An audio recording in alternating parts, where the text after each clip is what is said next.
Putin failed to kill Navalny quickly and in secret. He killed him in slow motion in public. And if we say it's a coincidence caused by KGB action, then there's only one rational explanation. It's a message to the world: screw you. Look what I can do. And by the way, it's also a message to other fellow dictators: kill them. Nothing will happen. What's happened? Nothing happened. Exactly as Putin thought. In heart of all these problems is Putin's criminal regime, and Putin as a spider in the center of this web. And it's not just about Russia. You look around the world and we understand that it's a global challenge of the undemocratic forces led by Putin, ideologically led by Putin. You can say that China is just, is banking, but Putin is a spearhead of this attack. And it's not just about Ukraine. And by the way, Putin also made it very clear many times. It's not just about Ukraine. It's about the entire liberal world order. Because they reached an understanding.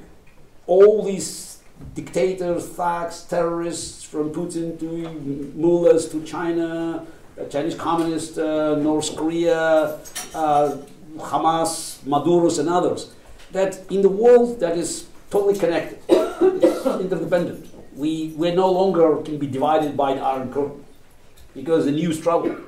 They cannot simply pretend that we can coexist. There's no more coexistence. You cannot have Berlin Wall or just any other virtual wall. And the only way for them to justify the staying power is to attack. The best defense of their world, which they want to preserve, is to attack, to challenge us.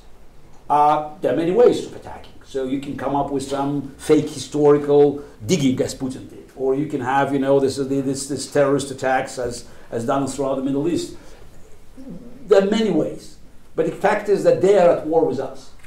And the biggest problem we're facing, we don't recognize we're at war with them. Not that they're hiding it. They're not hiding it.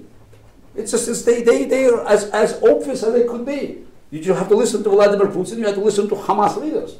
Or to Maduro, or to North Korea. So they all are telling us exactly what they're going to do. And that's another problem of us not ignoring historical lessons. It's kind of a paradox that dictators, they always lie what they have done, but very often they're telling us exactly what they're going to do. We're in Germany. We can just go back to 1925 when the infamous book was published. So people looked at Mein Kampf as, big deal. It was a blueprint. But it was, in 1925, you could say that very few, if any, believed that the leader of the small nationalistic party could be a ruler of Germany and eventually, just started the global war. But when Vladimir Putin made his statements, like the collapse of the Soviet Union was the greatest geopolitical catastrophe of the 20th century, direct translation from Russian, back in 2005, he was already president of Russia, man who controlled both nuclear power, nuclear warheads, and also one of the largest financial empire at the world at the time, already in 2005. And he was not secretive about his